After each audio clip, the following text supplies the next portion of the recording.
Okay. Hi, everyone.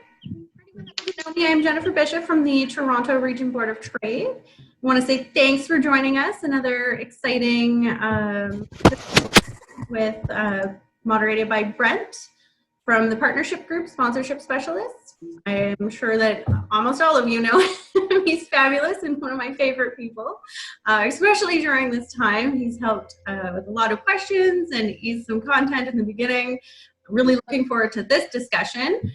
We've got Geraldine Daniels, the Regional Director from RBC, and then Sarah Leishman, the Executive Director from the Calgary Folk Music Festival, joining us today. They're going to talk about managing sponsorships through COVID and bring some of their expertise as they've been through the Calgary floods, the Fort McMurray fires, and a whole lot more. Being from Calgary myself, I'm very excited to hear this and hear all the successes and the challenges. So I will hand it over to you to take it away. Great. Thanks very much, Jennifer. Thanks for having us, and thanks to the Toronto Regional Board of Trade for hosting this and making it all happen. So again, thank you everybody for being on here. We already have over 200 people, so that's really amazing. I'm just going to give you a quick outline of what the plan is, and then I'm going to quickly turn it over to Jerry Lynn and then to Sarah for each of them to introduce themselves. But I have a series of questions I'm going to ask each of them. The goal being that get their response, and then I will try to open it up at that point to anybody else that wants to have a question around that topic. As a result, we may go fully into a discussion and not get to any of the other questions, or we may get through all the questions that I had prepared for Sarah and for Jerry Lynn. The idea being that we want to try to make sure that these two and or myself can answer any specific questions you have, as well as some of the general stuff that we're going to be talking about. That's pretty much it for me from this point. I'm just going to turn it over to Jerry Lynn to introduce herself, and then Sarah following that. Sure. So hi, everyone. My name is Jerry Lynn Daniels. I'm the Regional Director for Community Marketing and Citizenship for RBC in Alberta and the Territories. Big thanks to Jennifer and the Toronto Board of Trade for having me, and thanks again to Brent for inviting me to be a part of this discussion. Shout out to some of my colleagues that I see that are on the line. I see Mandy Taylor, my counterpart from Manitoba, Saskatchewan, Northwest Ontario, is also on the line. So hi to Mandy. And just excited to be here. And I don't profess to be an expert, but have been in my role for about 9 years, and this is now my third natural disaster. As Jennifer said, I was part of the Calgary flood. I was with RBC then, and with the Fort McMurray wildfires, and now with COVID-19. So probably experience that I maybe wish I didn't have, but I do, and I'm happy to be here and lend any of my experience with all of you. So thank you. Sarah. Hi, everybody. My name is Sarah Leishman. I'm the Executive Director of the Folk Festival Society of Calgary. So our big show is the Calgary Folk Music Festival, which happens 4 days in July. And 2019 marked our 40th edition, so we've been around for a while. I have been with the festival for 10 years and actually went through the 2013 flood as the Director of Development with the Calgary Folk Fest. Prior to that, I actually started my sponsorship career at the Calgary Philharmonic Orchestra during the economic collapse of 2008. So have had some definite challenging times in the sponsorship landscape, but have always found unique and creative ways to overcome. In regards to the Folk Fest, just a quick background on that. So we are a 4-day festival, music festival, that happens once a year in Calgary in Princess Island Park, which is an inner city park that is nestled in the Bow River. So it's just north of downtown Calgary. And it's got downtown Calgary on one side, a beautiful neighborhood on the other side, and it is on an island. And so during the flood, our site was completely engulfed with the exception of the top of a small little hill. And so we had some big challenges to overcome. In good years, we have about 53,000 people over the course of the 4-day festival. And we have 2,000 volunteers that help a staff of 13 and a half people put on the big show. And we have artists, the name folk in our title, it's a little bit of a misnomer. We've got all sorts of music. We do hip hop, rap. Some of our headliners include Blue Rodeo, Buffy St. Marie, Father John Misty. So very eclectic lineup. So not just folk. Thank you very much. Thanks a lot. Thanks to both of you. So I'm just going to actually start out with a question because, Sarah, the festival's still on, right? As of right today? Yeah, so where we're at right now is we're in talks, pretty heavy talks with the city this week and with AHS as well. So we're still in talks, but we have not issued any type of cancellation statement or anything like that at this point. We're trying to figure out what our options are. Cool. Then that I just wanted to clarify that so everybody on the call knew that where you stood. But really, the question that I'm looking at is, can you tell everybody a little bit about what you've been doing for the last month, which is probably different from other people who've already canceled their events or other people who are in the same boat as you, anticipating. And how have you been managing the situation? How has it worked with your sponsors? How are your sponsors reacting? And what sort of preparedness do you have going into all of this? Not just a really simple question. Yeah, absolutely. So for us, part of our realities is we're actually a year-round organization. So we own a small performance venue that is a rental space and had a series of spring shows as well. So when this first started happening, we had to deal with the immediate in terms of postponing and canceling rentals and postponing and canceling our spring series concerts. So in terms of that gave us, as we were going through those motions, that gave me a bit of an opportunity to think about what were next steps where it came to the festival itself. Because we have 2,000 volunteers that help us put on the festival every year, we immediately started organizing meetings with our frontline volunteers. So we've got a very vertical structure. We've got volunteer managers that are almost like unpaid staff members in their specialties in their own areas. Then we have like a shift supervisor level, and then we've got our frontline volunteers. So we immediately reached out to our volunteer managers to start doing multi-level risk assessment. So the staff and the managers, each manager has a staff counterpart. And so we started having conversations about big picture. We came up with 4 scenarios. So what does it look like if the festival could still go ahead, but there's lingering social attitudes around being in crowds? What does it happen if there are external decisions that would impact us, internal decisions, and then a full cancellation? So we had a little bit of a framework versus just looking at each other and blinking and going, oh my gosh, where do we start? We knew that wherever we started would not necessarily be the full picture of the conversation. And so once we sat down with those managers, and those risk assessments are still ongoing at this point, we have approximately 25 different management areas. That's everything from beer garden to artist liaison to stage crews and everything in between, eco initiatives, everything in between. So each area has a very different reality. So we started in the process there. Those managers then reached out to their coordinators and have been getting feedback on that risk assessment. So that's what's been keeping us busy for about a month at this point. Where it comes to our sponsors, we reached out immediately and we were just really honest. And this is something that I learned in the flood. We phoned them up and said, hey, we know that it's going to look different this year, no matter what. We're at a fork in the road right now. We have to hang out here for a while until we get more information. We know that best case scenario, if we move ahead, it's still going to look different. There's still going to be some different considerations. We want to acknowledge you and we want to start having conversations moving forward. We'll check in as soon as we have more information. Great. That's, I mean, and we're telling our clients that and have been for the last 5 weeks, is that communicate with your sponsors, talk to them, tell them what you know, ask them how they're doing. but also the other key, and I commend you guys for this, is the initial steps that you took, which were, hey, let's figure out what we're going to do in different scenarios. And knowing that there has to be flexibility in that, because that might not be the way that it's happening.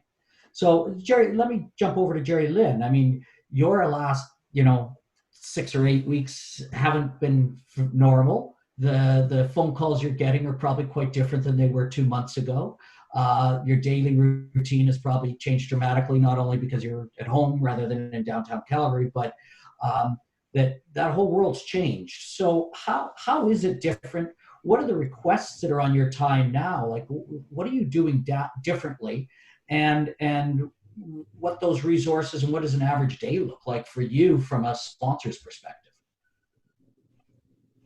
Yeah, it's a really great question. I mean, this is week 6 at home, and I was joking before everybody logged on that I was saying, thank you for giving me the opportunity to quote unquote get dressed up, which meant I put on some jeans and I put on some lipstick, which has been pretty different than what I've been doing for the last 8 weeks. And so, yeah, I mean, banking is an essential service. So RBC has been impacted, obviously, greatly across the board. We've closed now temporarily about 50% of our branches, and then have now redeployed those staffing into other areas of our business. We were fortunate in that our CEO came out publicly a couple of weeks ago to indicate that no RBCers would be losing their jobs as a result of COVID-19, which was just massive on many, many levels for all of us. I think similar to what Sarah had said, initially it was a lot of panicked phone calls. So from a sponsorship, so I don't know if I said this in my initial remarks, but I have oversight for sponsorship and donations. So I act as an agent of the RBC Foundation, which is our philanthropic arm. So sort of 2 different hats that I wear. So immediately from a sponsorship perspective, it was doing an inventory to understand what did we have in play, what commitments had been made, what contracts had been signed. We did not have a pandemic clause in any of our contracts, and so we do now. So it was a little bit of sort of figuring out where we were in the mix. So how far along were we with the planning, and then immediately having conversations with those partners where we were in a situation where there was a cancellation or a postponement conversation to be had. And then on the philanthropic side, we support, RBC Future Launch is our big umbrella focus, which is all around preparing youth for the future of work. But we also support the arts and environment and mental health. So you can imagine from an arts perspective where the majority of the revenue is coming from large gatherings, from performances, there was some panic for sure across the board. And so lots of phone calls, all of my colleagues across the country working in community marketing and citizenship spent and continue to reach out to our partners just to say, how are you? What do you need? What's your situation?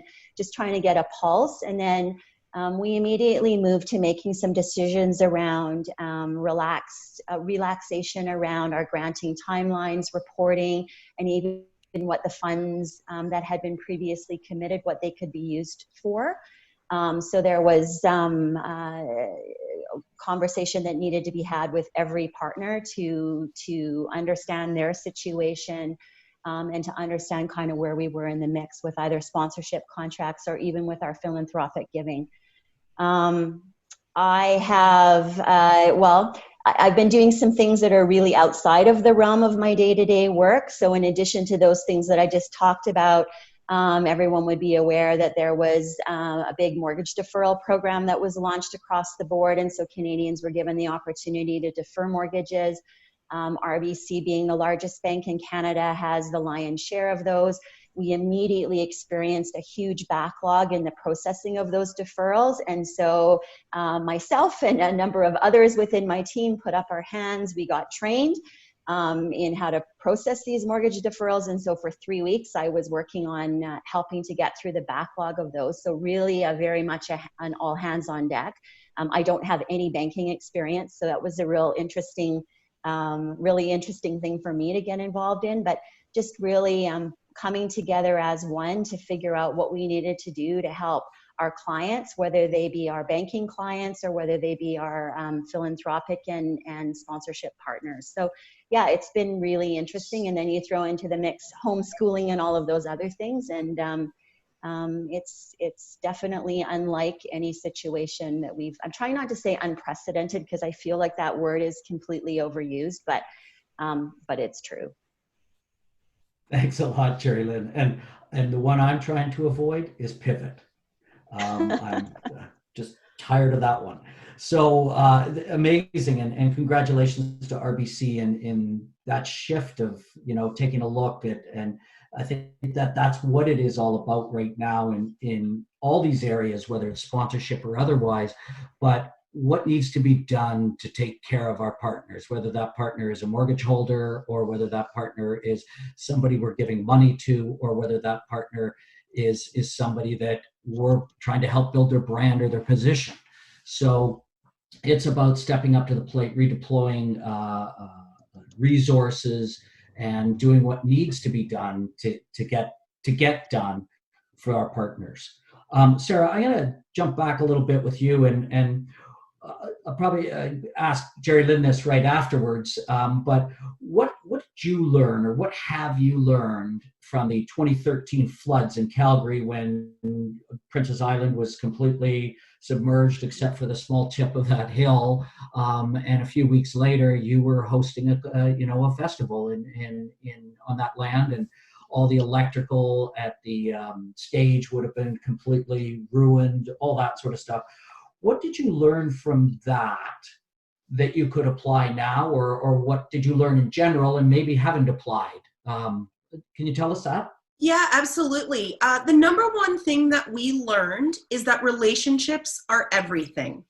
Our relationship with the city, so just to put it into perspective, just from a timeline piece, the height of the flood occurred 6 weeks before our festival.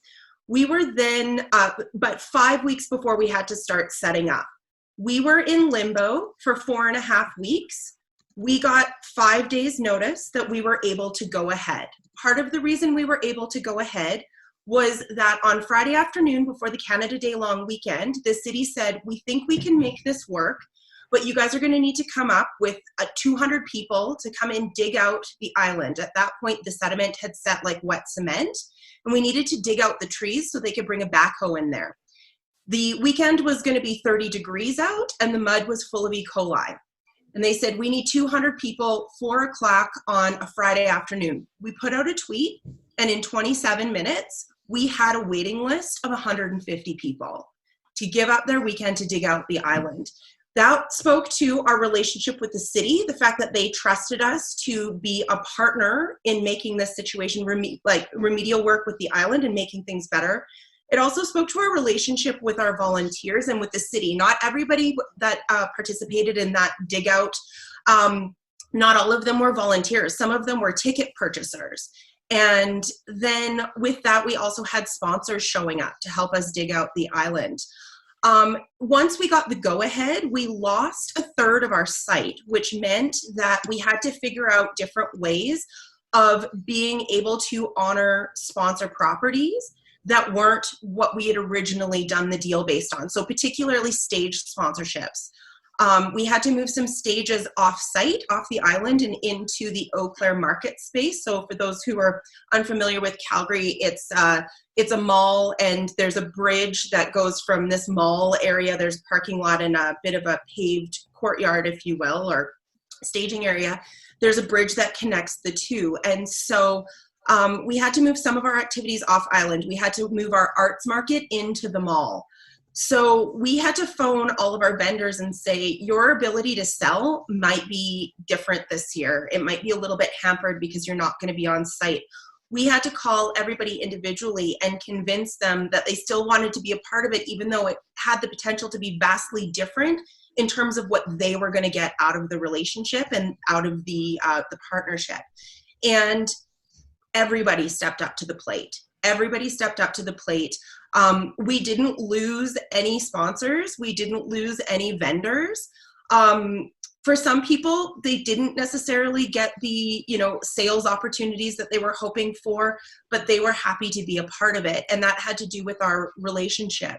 And we were able to hang on to those relationships going into the next year as well. It all comes down to relationships. It also all comes down to part of that relationship building is how are you stewarding these people when times are good? It's easy when times are good to be like, we've got it. We've got a great relationship. I don't need to worry about them. We're cool. Stewarding them when times are good are what will ensure that they are standing with you shoulder to shoulder, in this case, shoulder to shoulder with 2 meters apart, but they will be standing with you when things go sideways. And so relationships are the number one thing beyond anything else. It also makes it so that you feel confident being honest and vulnerable with your partners. Trying to pretend like, we're going to be fine, everything's going to be fine, nothing to see here. It doesn't necessarily work. It's just really about being honest with your stakeholders.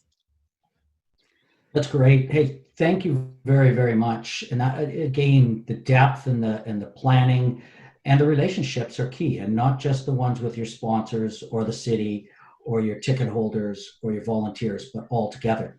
I had a big job here today, and that was to be moderating, and I've already screwed up a little bit, and I apologize.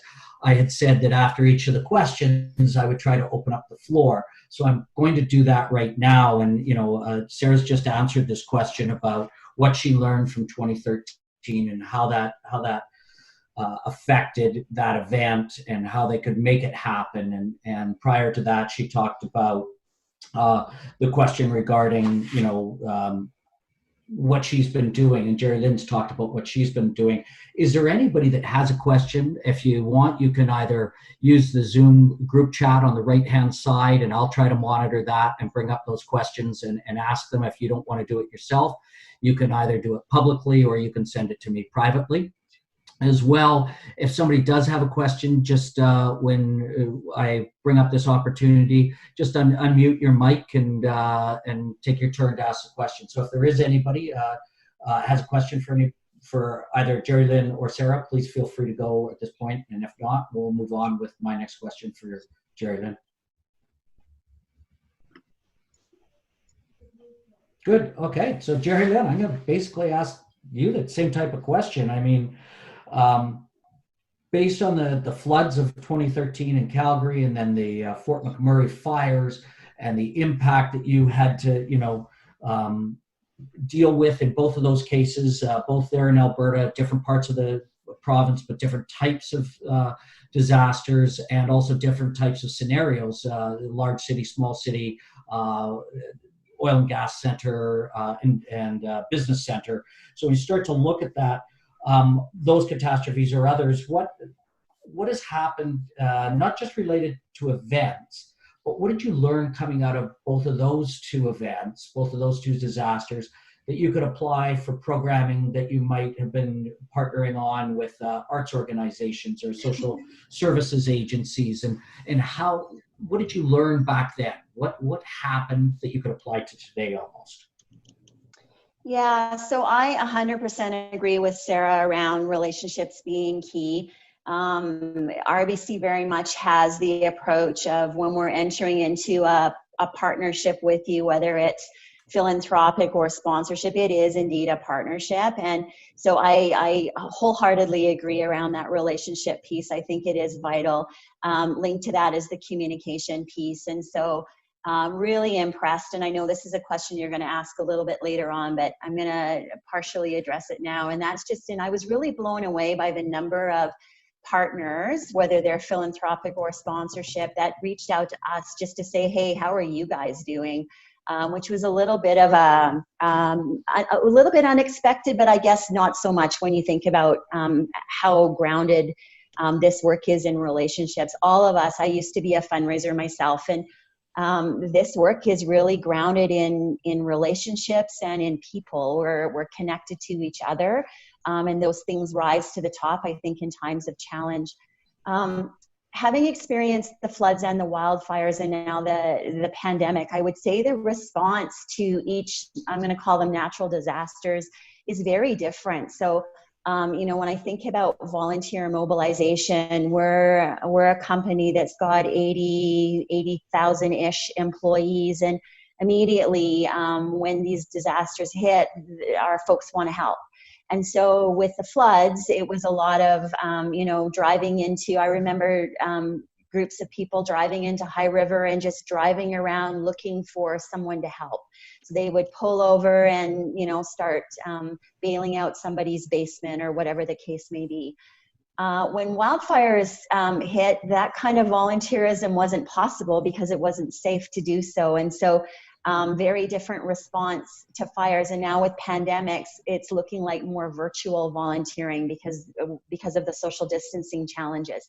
So I think that responses are very different depending on what the situation is. But the one thing that is, I think, coming to the forefront from an underlying perspective is that the impact that this is going to have on mental health.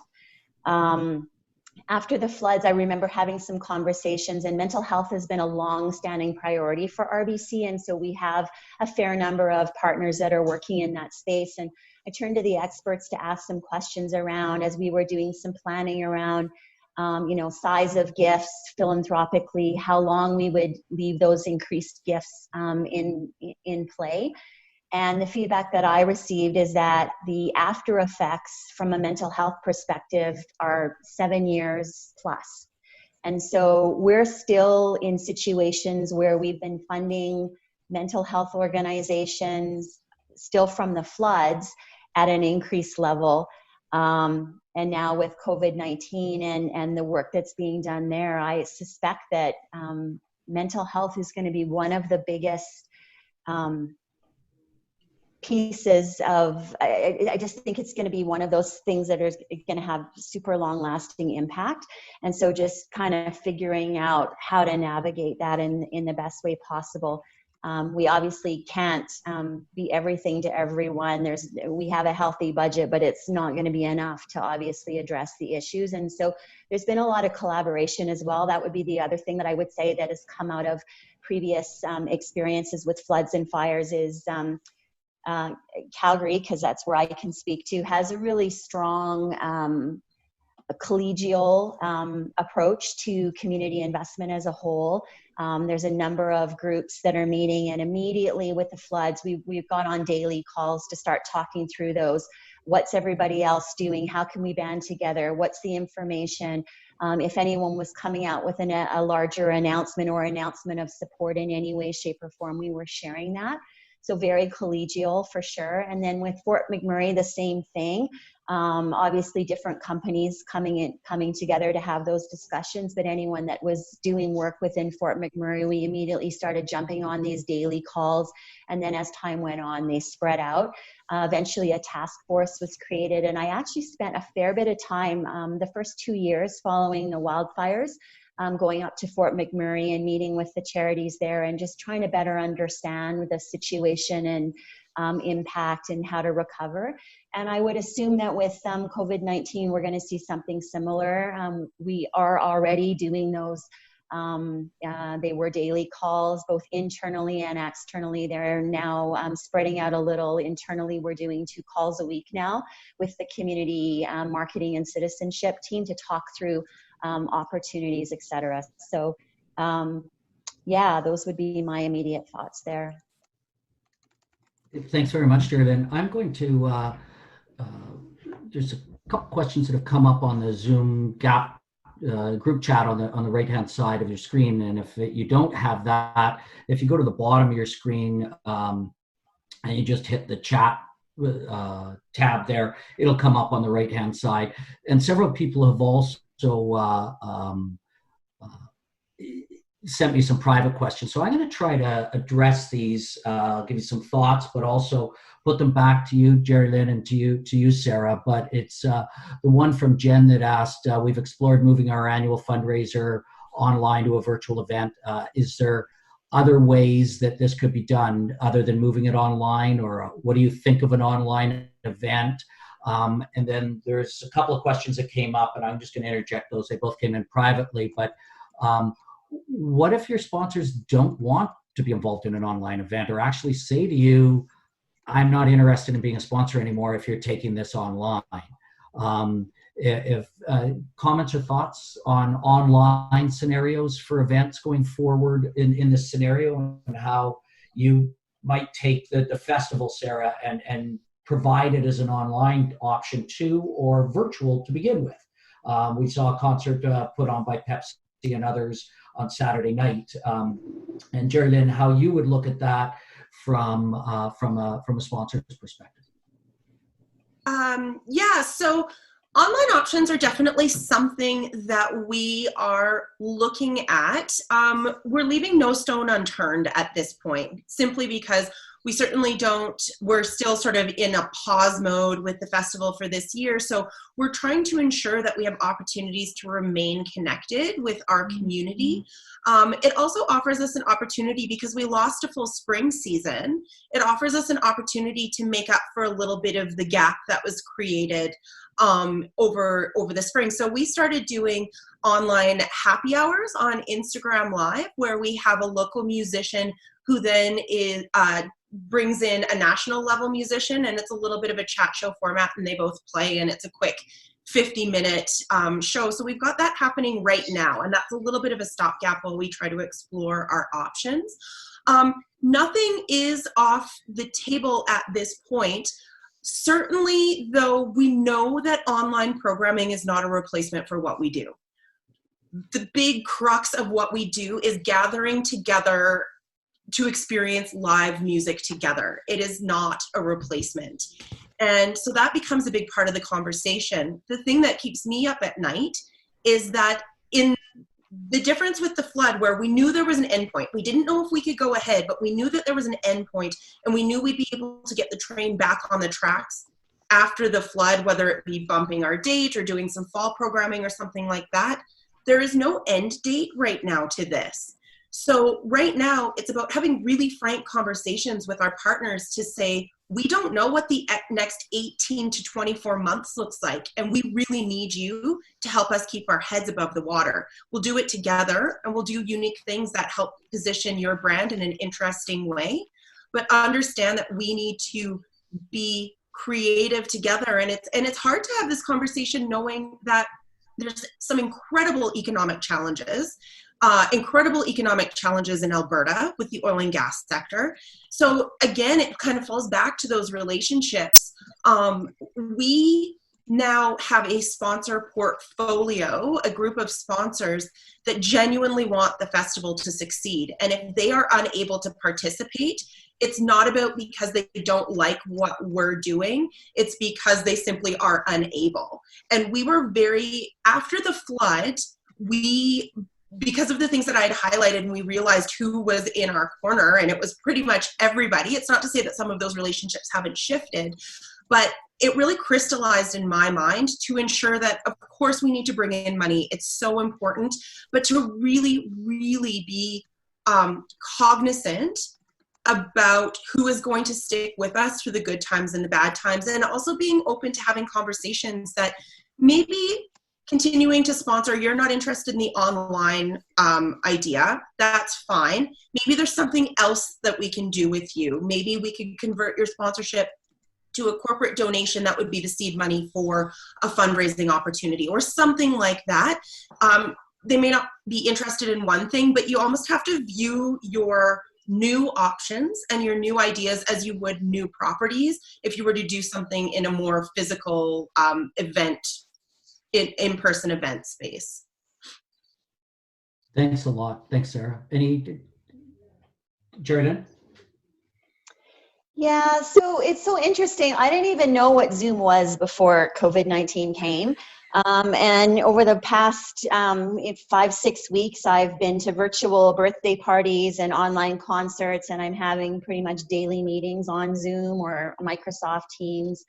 I have sort of mixed feelings on the whole virtual piece. I mean, certainly for any of you that have iPhones that are getting those weekly screen time updates, I think mine's gone up like 400% or something crazy. So, I mean, there's definitely a lot more consumption going on from a media perspective, which is understandable. But I think that it's important to realize and to remember that we're social beings. And so To Sarah's point, I mean, online is not going to take the place of an in-person event, but again, because we don't know when it's going to end.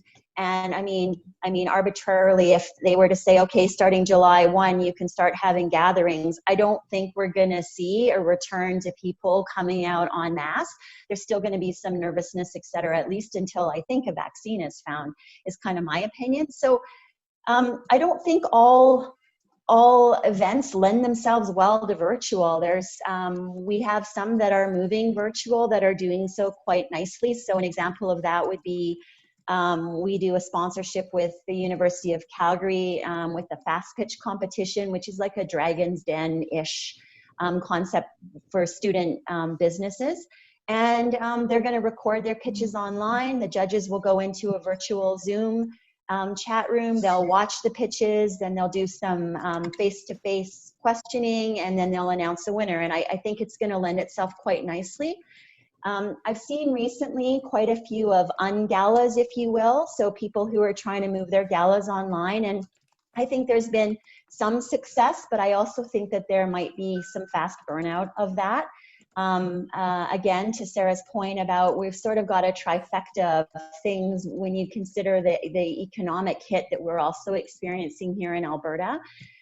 So that disposable cash for, silent auctions or live auctions is not there.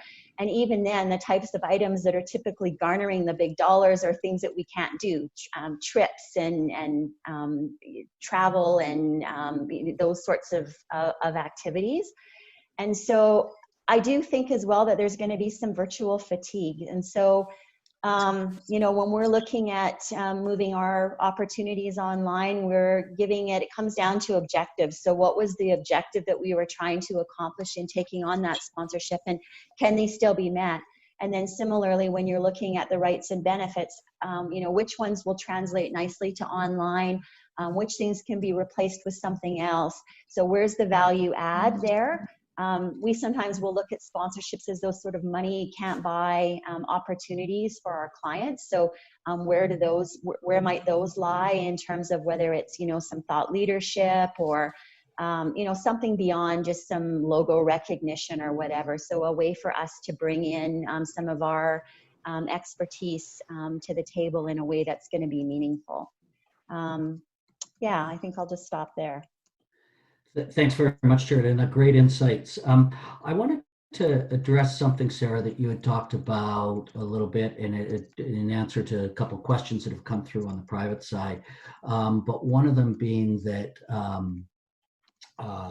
about taking care of your partners and how you can build that relationship. And there was a great story, and I had this conversation with him this morning. There was a fantastic story in the sponsorship report by Mark Saverin. It's a bi-weekly publication. If you don't get it, I would encourage you to take a look at it. It's a great publication for the sponsorship industry called the Sponsorship Report. And Mark featured an article about a baseball team, a AAA baseball team in Louisville, Kentucky. And Louisville was, it's called the Louisville Batters. And they are a AAA team, I think, to the Cincinnati Reds. And like everybody else, they were promoting, they have a lot of sponsors that are restaurants. And so they were encouraging their partners to step up to the plate, or not their partners, sorry, their audience and their fans to, hey, if you've got to eat, buy local, buy from this company or this restaurant or that restaurant who were their sponsors at the Louisville Batters. And that's what they were doing, and everybody's doing it. And we're all talking about a lot of the chambers are promoting buy local, eat local.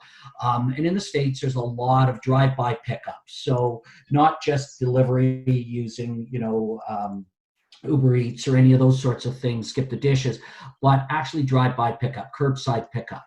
So, and that's very popular, especially in the southern states right now amongst COVID-19. So they went a little further though. They wanted to do something more for their audience, for their partners, these restaurants, than just encouraging people to buy from there. They wanted to create something. So they partnered with another one of their partners, Imagine AR, which is a Canadian company, or was a Canadian company based out of Vancouver. And that augmented reality format, they already had, as a baseball team, they had an augmented reality app that they were using, but it really wasn't doing well. So what they did was they partnered with Imagine AR, and they produced this app, and this app exists. And now when you go to one of those restaurants, they have 10 restaurants that they're promoting through this, and they have 100 locations. Those 10 restaurants have 100 locations within the marketing environment. And the end result is they're saying when you go and you pick up curbside at those places, open up the augmented reality app. Our mascot will be right there. The Louisville Bats, our mascot, the Buddy Bat mascot will be there. Take a picture of the Buddy Bat mascot in front of that restaurant, and you're entered to win. So it's almost like a Pokemon Me type scenario that they've created. So people are ordering from these restaurants. They're involved. They're excited. They're using an augmented reality app that they never would have used before. They're understanding how to use it. This supports their restaurants. It supports the environment. It creates an engagement for the fans and for the people doing it. And it teaches them how to use this app before the ball comes back, when they want them using it in the ballpark and other places. So those types of scenarios are taking that next step. How can you help your partners even more? So let me ask, Jerry Lynn, are there any other questions? I know there was one that came up privately, and this is for you, Jerry Lynn. What do you see the delay being from your experience in taking on new partnerships outside of mental health, for example, and in those areas? What would be the timeline that other organizations start to come to talk to you, or that RBC or other sponsors might be looking at really taking on new sponsors as opposed to servicing the existing ones?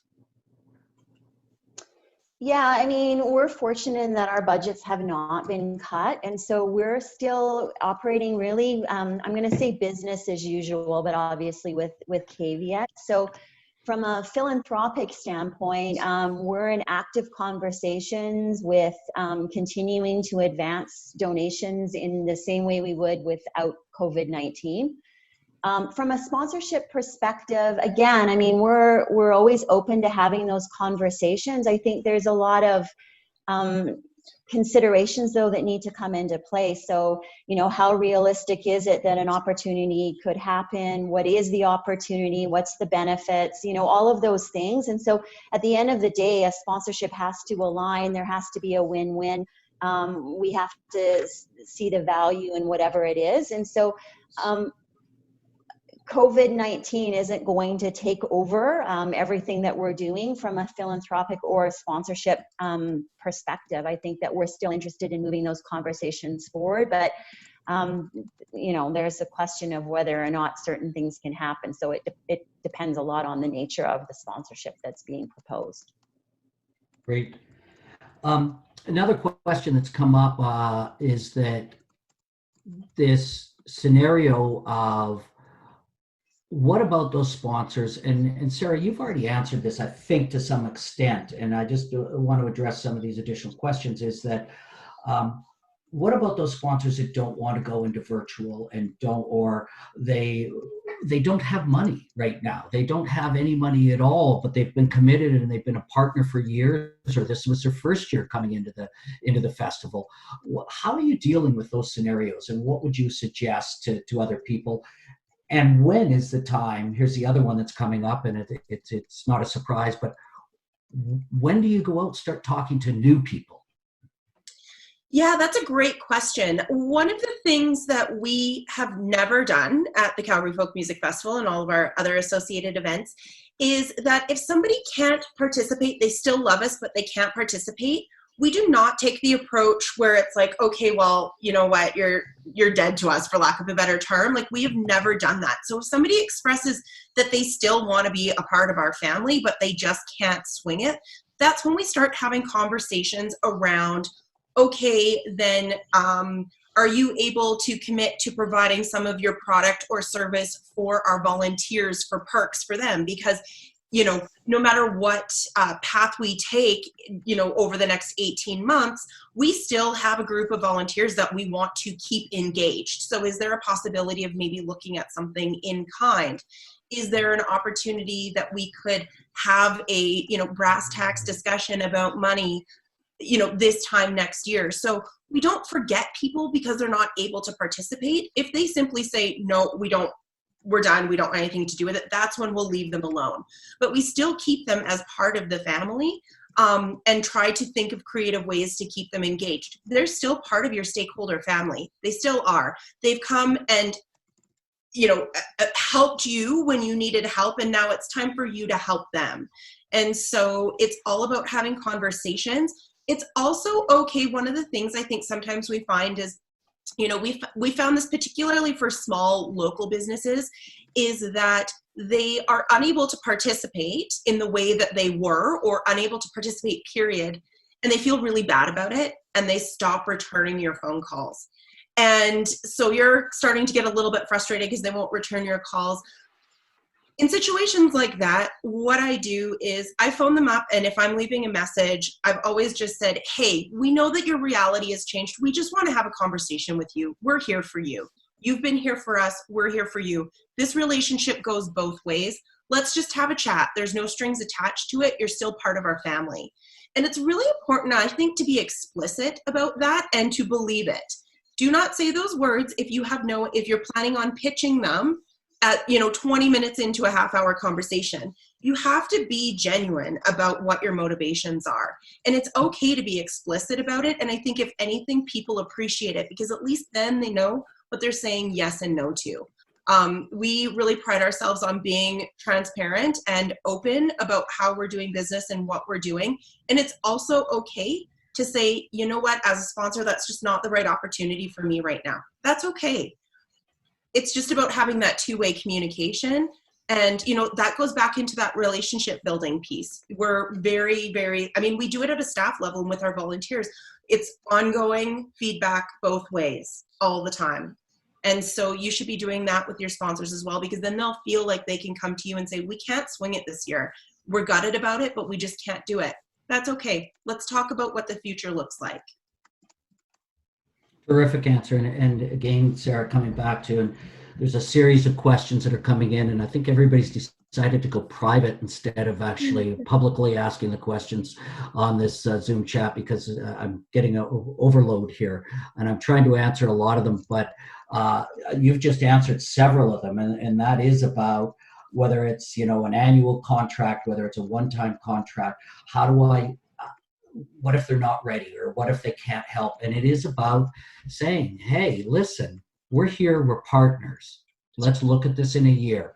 And you have to stop looking just at your own organization and your situation and looking at the big picture. There are businesses, and I said this before, there are businesses out there that the $5,000 that they've sponsored with your gala or whatever, they can't donate it. They need it for payroll. You need to understand that. And some of them, they don't want to tell you. You just have to accept, because if they're truly a partner and a member of your family, they shouldn't have to explain. But you, as a property, you need to be asking them how you can help them, and can we talk later, and those sorts of things. And you must be getting a lot of that type of scenario, Jerry Lynn. Yeah, for sure. And I couldn't agree more with what Sarah just said. Absolutely. Authenticity, honesty, that partnership conversation, I think, is pivotal.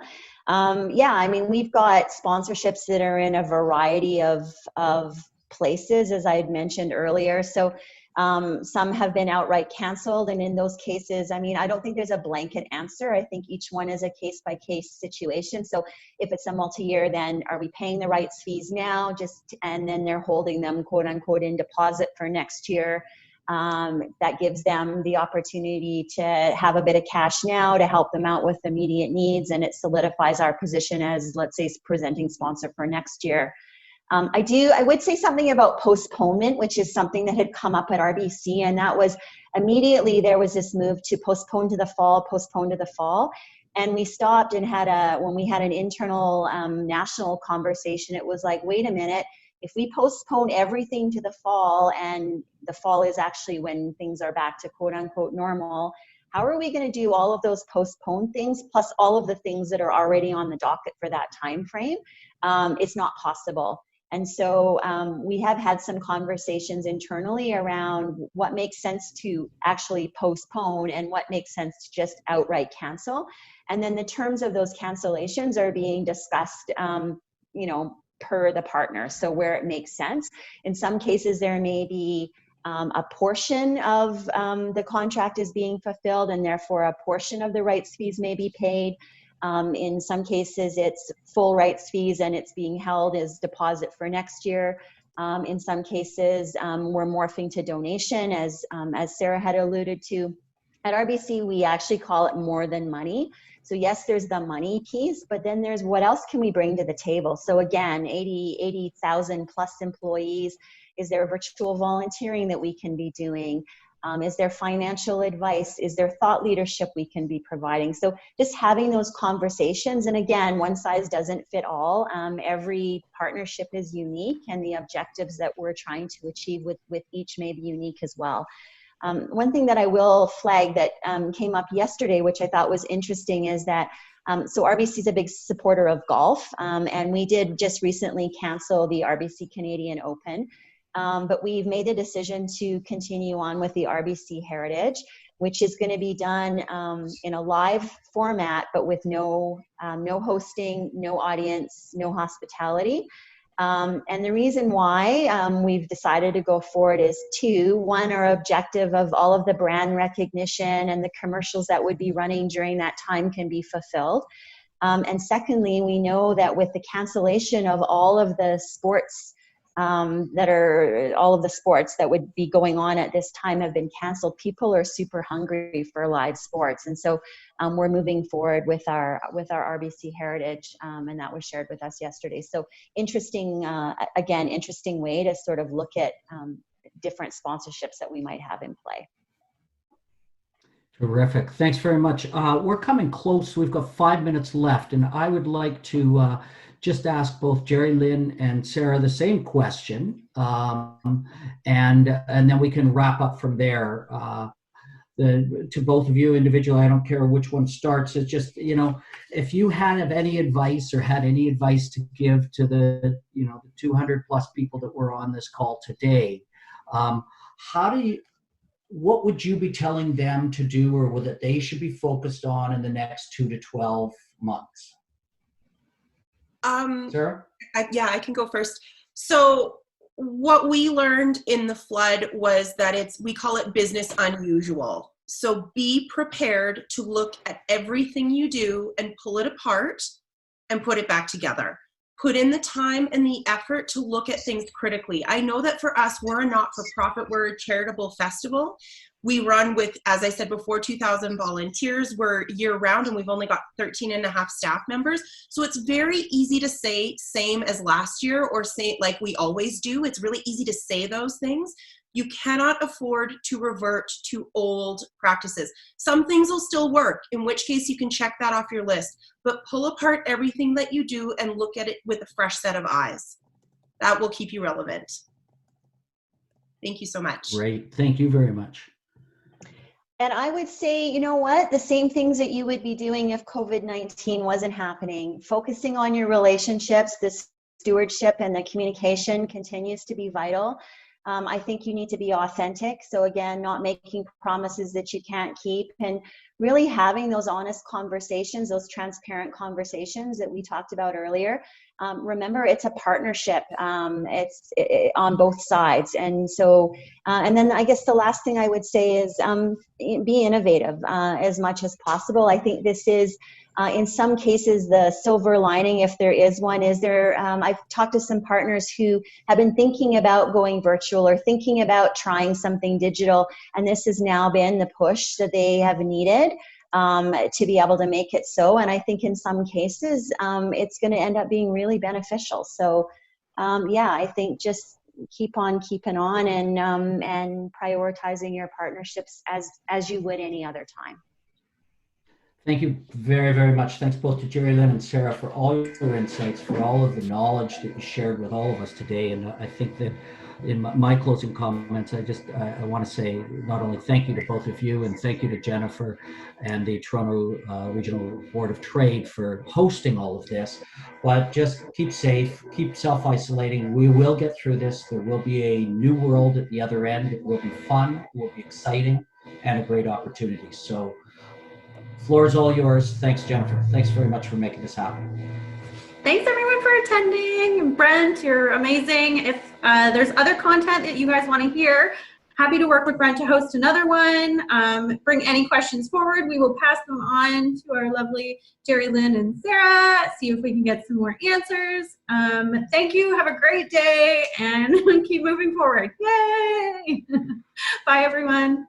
Thank you so much for the invitation. Thank you. Thank you. Thank you. Thanks, everybody. Thanks, everyone. Bye. Bye-bye.